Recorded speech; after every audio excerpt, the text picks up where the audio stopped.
PT Indo American Seafoods yang bergerak di industri pembekuan biota air, industri makanan dan masakan olahan, industri berbasis daging lumatan dan surimi, industri berbasis lumatan biota air, perdagangan besar, hasil dan olahan perikanan, merupakan calon emiten dengan kode ISEA. ISEA akan listing dengan pendirian saham baru sebesar 20,86% atau sebanyak 290 juta lembar saham. Harga penawaran umum antara 220 sampai dengan 250 rupiah dan nilai nominal sahamnya 50 rupiah. Dengan demikian, ISEA akan dapat mengkolek dana retail sebesar antara 64 sampai dengan 73 miliar rupiah. ISEA juga akan mengobrol waran dengan perbandingan 2 dibanding dengan 1. 2 saham mendapatkan 1 waran atau waran sejumlah 145 juta lembar di harga eksekusi Rp224 atau antara 90% sampai dengan 105% dari harga penawaran umum. Periode eksekusi waran sejak bulan ke-7 sampai dengan bulan ke-12 dari listing. Ini berarti perseroan konservatif dan menurut saya dapat dipastikan harga penawaran umum setinggi-tingginya Rp224 karena perseroan pasti berharap harga saham pada periode eksekusi waran di atas harga eksekusi warannya. Berapa PBV ISEA sesuai dengan laporan keuangannya yang terakhir, kita dapat menghitung price book value atau PBV ISEA saat listing sesuai dengan laporan keuangan terakhir posisi 31 Desember 2023 dengan cara membandingkan harga penawaran umum dengan nilai buku ISEA pada tanggal 31 Desember 2023. Nilai buku diperoleh dari nilai ekuitas bagi dengan jumlah lembar saham ISEA saat itu. Dengan nilai ekuitas 109 miliar dan jumlah lembar sahamnya 1,10 miliar lembar, maka kita peroleh nilai buku setiap lembar saham ISEA sebesar Rp99,36. Dan dengan harga penawaran umum antara Rp220 sampai dengan Rp250, maka kita dapatkan PBV ISEA sesuai dengan laporan keuangan per 31 Desember 2023 antara 2,21 sampai dengan 2,52 kali. Nah, sesuai dengan namanya, PT Indo American Seafoods perseroan memasarkan dan mengekspor produk-produknya terutama ke Amerika Serikat dan Jepang. Perseroan menjual produknya secara langsung kepada importer dari masing-masing negara tujuan ekspor.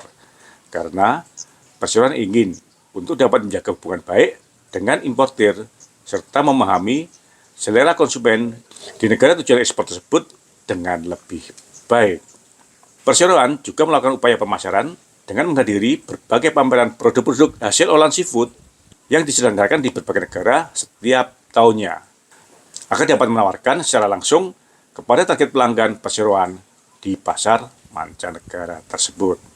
Dengan peningkatan nilai tukar dolar Amerika terhadap rupiah yang saat ini hampir mencapai Rp16.500 dan hampir 100% dari produknya ekspor, apakah IPO ISEA pasti menarik? Selamat datang di Investor Level C. Kami coba sharing aspek fundamental dari sisi yang berbeda dan dengan cara yang beda agar teman-teman bisa tetap tidur tenang meskipun banyak badai di bursa. Tonton sampai habis ya. Semangat siap teman-teman investor level C, investor yang fokus pada karakter pemegang saham pengendali. Ada kabar baik apa hari ini?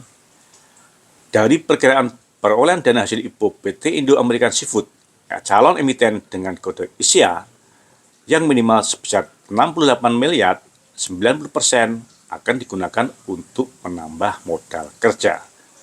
Menurut saya, ada 3 alasan mengapa hampir 100% dana hasil IPO dipergunakan untuk modal kerja.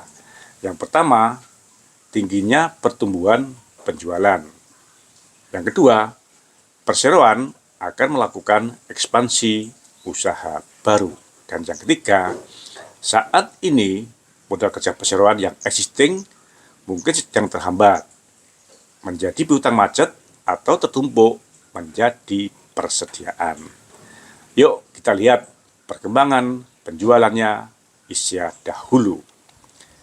Sesuai dengan laporan keuangan rugi dan laba, kita dapatkan bahwa dalam 2 tahun terakhir penjualan ISYA turun cukup tajam. Pada tahun 2022 memang penjualan naik 26%. Namun pada tahun 2023 penjualannya turun sebesar 48%. Sehingga secara neto dalam 2 tahun terakhir penjualannya turun sebesar 22%. Bagaimana dengan komponen pada neraca? Yang terkait dengan kebutuhan modal kerjanya, modal kerja prinsipnya dihitung dari jumlah piutang ditambah dengan persediaan, lalu dikurangi dengan hutang usahanya.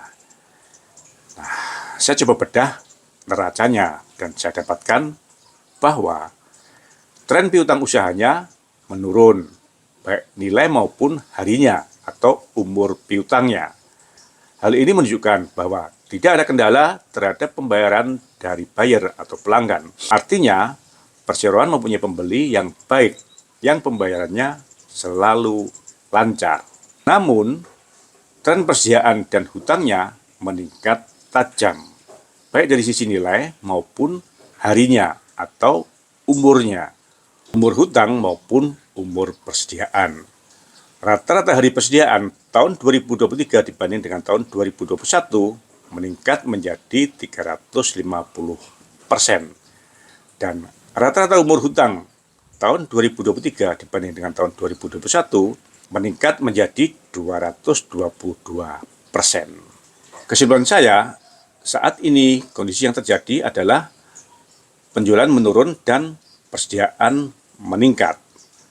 Peningkatan umur hutang bisa disebabkan oleh karena perseroan mengalami kesulitan cash flow sehingga pembayarannya kepada supplier terlambat, atau perseroan memperoleh supplier yang dapat dibayar dalam jangka waktu yang lebih lama. Saya lalu bedah jenis stoknya apa saja dan stok apa saja yang mengalami peningkatan paling besar pada persediaannya.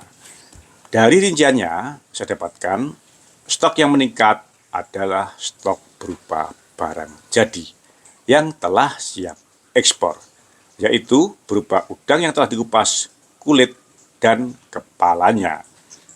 Dengan umur persediaan pada tahun 2023 selama 394 hari atau lebih dari 1 tahun.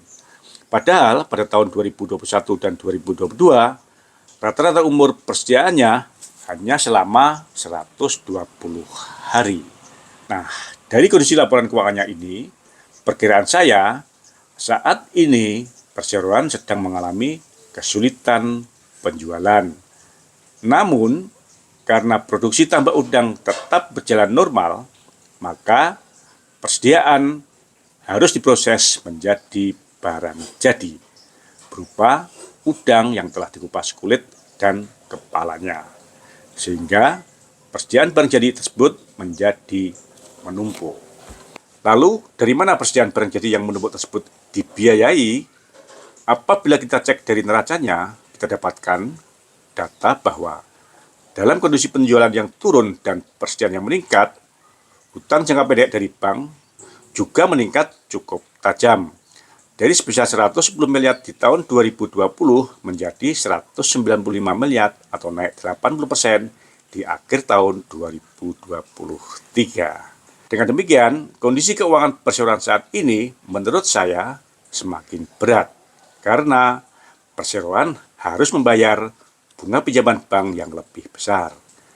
Dari sebesar 9,4 miliar pada tahun 2021 menjadi 15,7 miliar atau naik lebih dari 50% pada tahun 2023. Sesuai dengan laporan keuangannya, dalam 3 tahun terakhir saya dapatkan trade cycle mencapai 235 hari.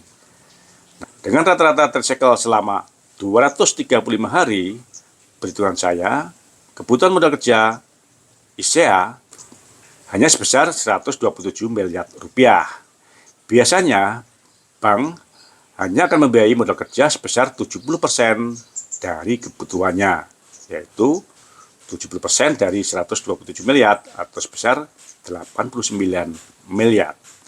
Namun, saat ini ISEA mempunyai hutang jangka pendek atau hutang modal kerja kepada bank sebesar 195 miliar atau 200% dari pembiayaan yang ideal yang biasanya dapat diberikan oleh bank, yaitu 70% dari kebutuhan modal kerjanya. Jadi, sesuai dengan analisa di atas, kira-kira menurut teman-teman apa alasan perseroan listing? Kondisinya, tren penjualannya turun.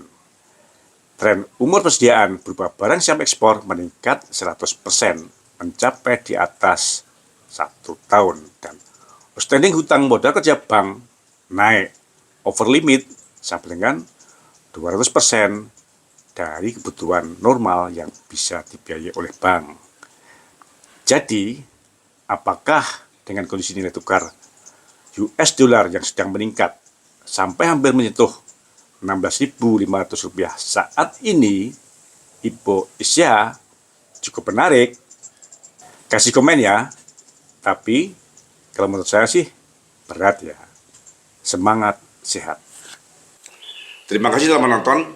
Jangan lupa kasih komen agar channel Investor Level C selalu lebih berkualitas. Dan jangan lupa sharing agar teman-teman lainnya bisa mendapatkan manfaat dari channel Investor Level C. Terima kasih.